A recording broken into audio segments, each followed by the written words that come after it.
It was a crisp September morning in 2024 when Jake Morrison, an experienced trail guide from Gatlinburg, Tennessee, was leading his final group of the season through the spectacular Linville Gorge in North Carolina. The clear mountain air filled his lungs with energy after a long and exhausting summer of guiding tourists from all over the world through the Appalachian wilderness. At 52 years old, Jake knew every rock, every trail, and every hidden corner of the Blue Ridge Mountains like the back of his hand. That day, his small group of 6 international hikers was admiring the magnificent scenery of Linville Gorge, one of the most impressive geological formations in the southeastern United States.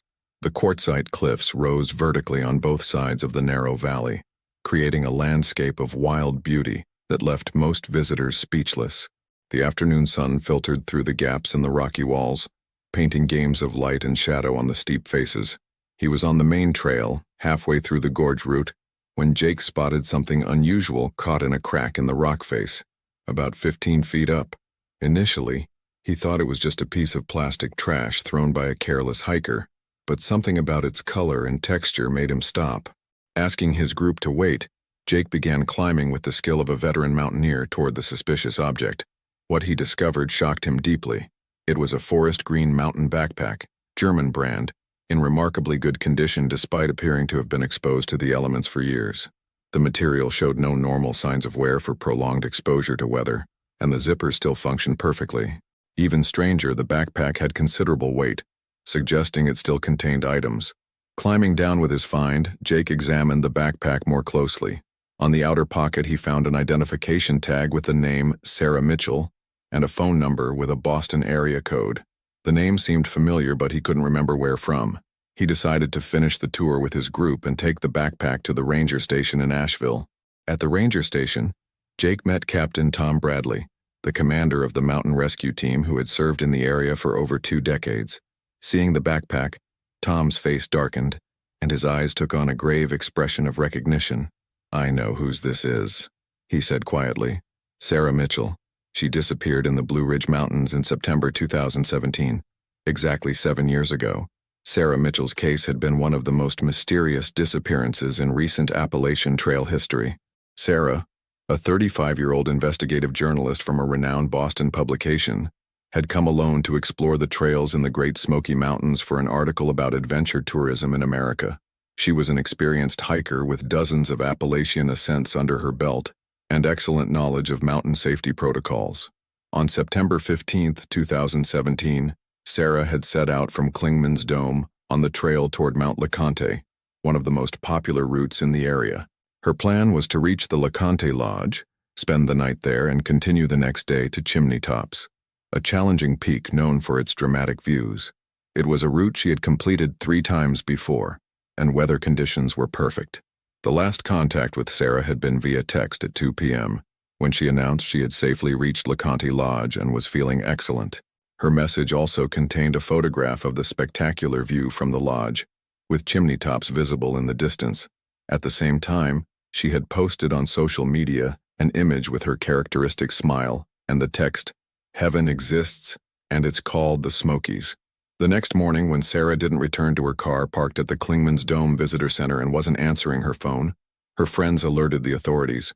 The mountain rescue team, coordinated by Captain Tom Bradley, immediately began the search. They quickly found her trail up to LeConte Lodge, where the staff confirmed that Sarah had spent the night and left early in the morning toward Chimney Tops. But from the lodge upward, her trail vanished completely. The search lasted 2 intense weeks, involving mountain rescue teams, park rangers, civilian volunteers, and even a helicopter from the National Guard. The Great Smoky Mountains landscape was scrutinized meter by meter. Every ravine, every cave, every rock shelter was checked meticulously. Search dogs were brought in from Atlanta and followed Sarah's scent to a specific point on the mountain, after which the trail stopped abruptly, as if she had simply vanished into thin air. What baffled the rescuers was that there were no traces of a fall, no signs of landslides or rock slides, and the weather had been perfect throughout all the search days.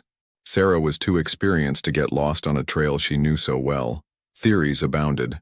Some believed she might have fallen into a hidden cave, others suggested the possibility of wild animal attacks, and some even talked about abduction, though in the middle of a mountain wilderness, accessibility for kidnappers was nearly impossible. Sarah's father, Professor David Mitchell from Boston University, a specialist in geology and speleology, refused to abandon the search.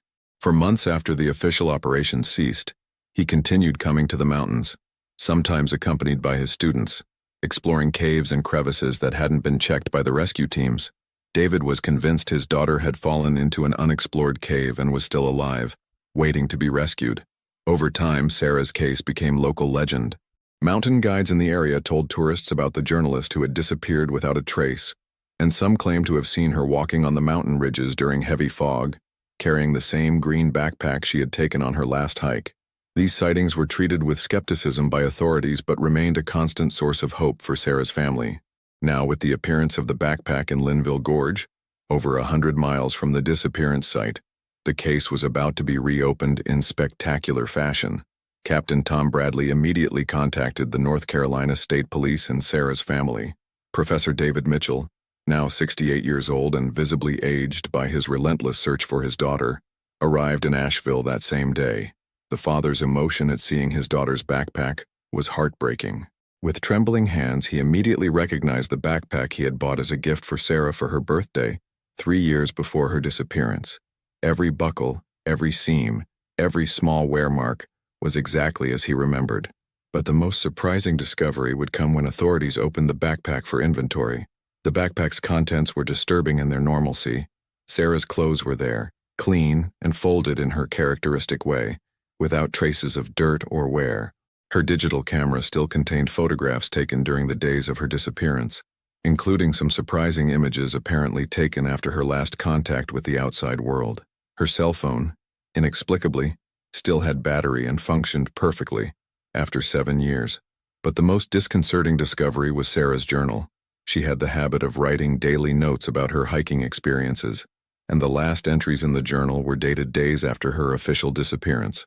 These writings described bizarre and apparently impossible experiences that would completely change the understanding of the case. The entry from September 16, 2017, one day after her last contact, described how Sarah had reached chimney tops safely, but noticed a strange fog that seemed to move against the wind and odd metallic sounds that didn't seem natural. She wrote that she had decided to explore a valley she had never noticed before, despite having passed through there multiple times. The following entries became increasingly bizarre. Sarah described entering a forest with trees of an unusual species, with silver leaves that seemed to glow with their own light. She wrote about circular stone structures that were obviously not natural, and about a profound silence in which even her own footsteps produced no sound. The most disturbing entry was dated September 20th, 2017. Fifth day in this strange world.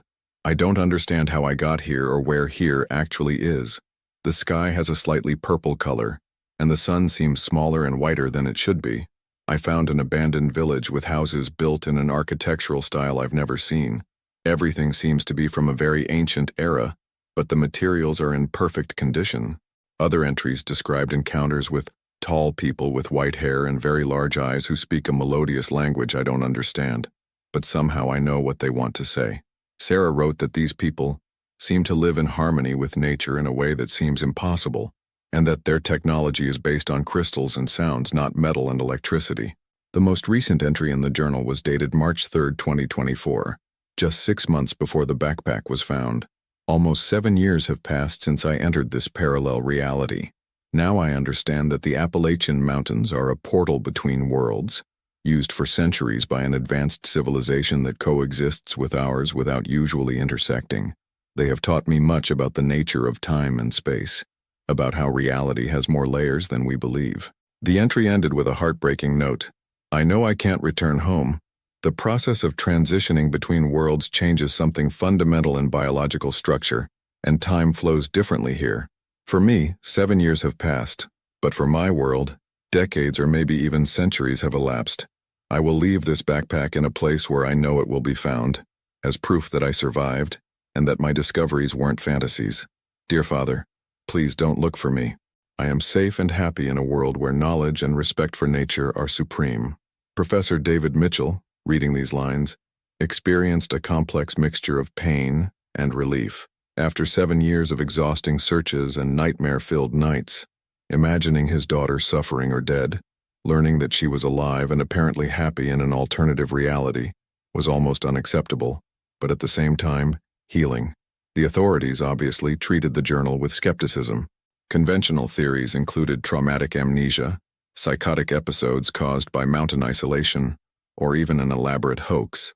But Professor Mitchell, with his experience in geology, began connecting the dots differently. He knew the Appalachian Mountains had a unique geological history, with crystal formations and anomalous magnetic fields that had been studied by geophysicists without satisfactory explanations. To verify at least part of Sarah's story, David organized an expedition to the exact area where his daughter had disappeared on Mount LeConte. Using the detailed descriptions from her journal, he and a team of geology students searched for the valleys she had never noticed before. What they found amazed everyone. In an apparently familiar area of the mountain, they discovered a hidden micro-valley that indeed didn't appear on any topographical map.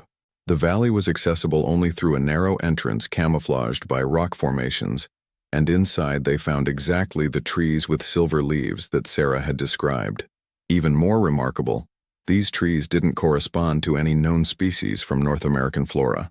In the center of the valley, they found the circular stone structures mentioned in the journal.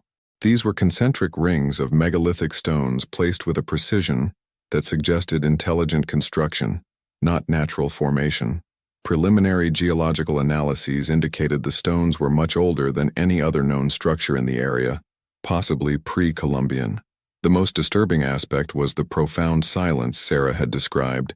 In a mountain area where echo was normal, sounds seemed to be completely absorbed. Even words shouted loudly were barely audible a few meters away. Measurements with specialized equipment detected inexplicable acoustic anomalies. Dr. Jennifer Hayes, a physicist from the Oak Ridge National Laboratory, was called to analyze the phenomena in the valley. Her equipment detected electromagnetic fields with fluctuations that didn't follow any known physical laws, very similar to phenomena reported around sites considered portals in popular mythology. As news of the discoveries spread in the scientific community, the valley became the subject of a multidisciplinary study combining geology, physics, archaeology, and even anthropology. Researchers discovered that locals from surrounding areas had stories passed down through generations about tall people with white hair who lived in the mountains and occasionally took people to the land beyond. A team of cultural anthropologists documented these stories and discovered startling similarities to the descriptions in Sarah's journal. Locals described the same physical characteristics of the mysterious beings, the same crystal-based technology, and the same references to a civilization that lived in harmony with nature. The most convincing element came from a 90-year-old man from a small mountain community near Gatlinburg, who told them his grandfather had disappeared in the mountains in 1923 and returned after 30 years, but seemed to have aged only a few months. The old man even kept photographs of his grandfather before and after the return, and the age difference was indeed minimal for a 30-year absence. In November 2024, 2 months after finding the backpack, the research team managed to document the first direct visual phenomenon. Using infrared cameras and electromagnetic anomaly detectors, they recorded moments when the air in the center of the stone rings visibly distorted, creating an effect similar to heat waves but without an apparent thermal source. During one of these distortions, which lasted approximately 30 seconds, the infrared camera captured humanoid silhouettes moving through the distortion, and audio detectors recorded sounds that seemed to be vocal communication in unknown rhythmic patterns. The most emotional discovery came at the end of November, when the team managed to synchronize multiple cameras to capture a more extended spatio-temporal distortion episode. For almost 5 minutes, the distortion in the center of the rings became stable enough to allow direct visual observation. Through this window to another reality, the team saw a landscape similar to the Appalachian Mountains, but with subtle yet definitive differences. The sky indeed had a purple hue, the vegetation seemed more lush and varied, and in the distance, a settlement with unknown architecture was visible. The most emotional moment came when a familiar figure appeared in the visual field. It was a woman with Sarah Mitchell's appearance, but with completely white hair, and wearing clothes made from a material that seemed to glow slightly. She appeared to be working with a group of tall beings on what looked like an advanced botanical garden. When the Sarah from that reality noticed she was being watched, she approached the observation point and made signs that seemed to convey recognition and peace. She gestured toward herself, and then toward the observation team, then placed her palms over her heart in a gesture that seemed to express love and comfort. Professor David Mitchell, present at this observation, experienced an emotion he hadn't felt in 7 years, the certainty that his daughter was indeed alive, healthy, and happy.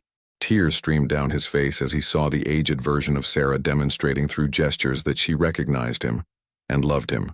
The visual connection closed after 5 minutes, and all subsequent attempts to re-establish contact failed.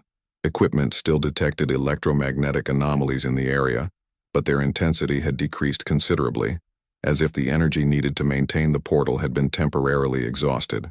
In the days that followed, Professor Mitchell finally found peace. For the first time in 7 years, he slept deeply and without nightmares. He now knew that Sarah had not only survived, but had found a new life in a reality where knowledge and respect for nature were supreme, exactly as she had always dreamed. The Tennessee Department of Environment and Conservation declared the area where the valley was discovered a protected site, restricting public access, but allowing the continuation of scientific research. The valley received the official name Sarah Mitchell Nature Preserve, in honor of the journalist whose disappearance and story had opened a new perspective on the relationship between reality and what was previously considered legend or myth. The international research team studying the phenomenon in Sarah's Valley published the first peer-reviewed scientific report on observable spatiotemporal anomalies in specific geological formations of the Appalachian Mountains. Although the academic terminology was cautious, the conclusion suggested the possibility of the existence of natural dimensional overlaps under certain geological and electromagnetic conditions. Dr. Jennifer Hayes developed a fascinating theory, according to which the Appalachian Mountains, due to their unique geological composition and anomalous magnetic fields, could act as resonance points between parallel realities. Her theory suggested that under certain conditions, the barriers between parallel dimensions thin enough to allow conscious passage between them. This theory would be partially validated by the discovery that incidents of mysterious disappearances in the Appalachian Mountains had a statistically significantly higher frequency than in other comparable European mountain areas. A retrospective analysis of documented cases over the last 50 years revealed at least 20 disappearances that had characteristics similar to Sarah's, experienced people who vanished without a trace in perfect weather conditions, without evidence of accidents or violence. An intriguing element was that most of these disappearances occurred during the autumn equinox period, exactly when Sarah had disappeared. Dr. Hayes theorized that the specific planetary alignment of this period might influence the electromagnetic fields in the area, creating conditions conducive to dimensional jump phenomena. 1 year after the backpack discovery, Professor David Mitchell decided to make one last visit to Sarah's Valley. This time he came not to search, but to say goodbye. He knew his daughter had found her path in a reality where she was happy and fulfilled, and he could finally accept this reality. In the center of the stone rings, David left a letter addressed to Sarah, telling her how proud he was of her and how accepting her destiny had finally brought him peace. He prayed that, in whatever reality she lived, she would know that her father loved her and would always love her. As he prepared to leave, Professor Mitchell noticed that one of the central stones of the ring had a fresh engraving. Approaching, he discovered with emotion that it was a message in English.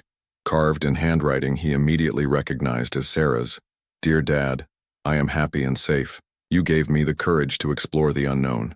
I love you forever, Sarah." Returning to Boston, David Mitchell wrote a book about his experience titled, My Daughter from Another World. The book quickly became a bestseller in the United States and was translated into several languages, inspiring a new generation of researchers to explore the connection between science and what was previously cataloged as paranormal. Sarah Mitchell's story transformed the Great Smoky Mountains into a pilgrimage destination for both tourists and researchers interested in anomalous phenomena. Local mountain guides, including Jake Morrison, who had found the backpack, developed special routes for visitors intrigued by the mysteries of the Smokies. Every autumn equinox, families with members who disappeared under mysterious circumstances come to visit Sarah's Valley, bringing flowers and memories, hoping that their loved ones had also found their way to a better reality. For them, Sarah's story was not just a scientific curiosity, but a source of comfort and hope. And so, on mornings when dense fog covers the Appalachian Mountains and reality seems to fade at the edges of our perception, there is always the possibility that somewhere, in a parallel dimension accessible through natural portals hidden in ancient stone rings, Sarah Mitchell continues to explore and discover, living in a world where curiosity and respect for nature are celebrated as supreme virtues. Her valley remains a half-open door between worlds, a reminder that the universe is infinitely more complex and wonderful than we dare to dream, and sometimes to disappear might actually mean to finally find the way home.